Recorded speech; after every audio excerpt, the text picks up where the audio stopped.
মহর্ষি স্বামী দয়ানন্দ সরস্বতী। তিনি 1824 সালের 12 ফেব্রুয়ারি গুজরাটের টাঙ্কোরায় জন্মগ্রহণ করেন।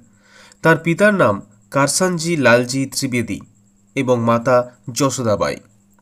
মহর্ষি স্বামী দয়ানন্দ সরস্বতীর শৈশবের নাম মূলশঙ্কর ত্রিপাঠী।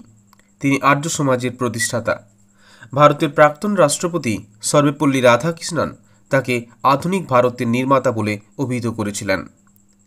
তিনি অস্পৃশ্যতা এবং অন্যান্য খারাপ সামাজিক প্রথার বিরুদ্ধে ছিলেন।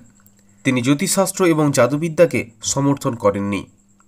স্বামী দয়ানন্দ সরস্বতী মূর্তি পূজা, পশু বলি, তীর্থযাত্রা, পুরোহিত, মন্দিরে প্রদত্ত নৈবেদ্য, জাতপাত, বাল্যবিবাহ, মাংসভক্ষণ এবং মহিলাদের প্রতি বৈষম্য এই সমস্ত প্রথাগুলির বিরুদ্ধে ছিলেন। বিরজানন্দ দণ্ডেসা স্বামী দয়ানন্দের ধর্মগুরু।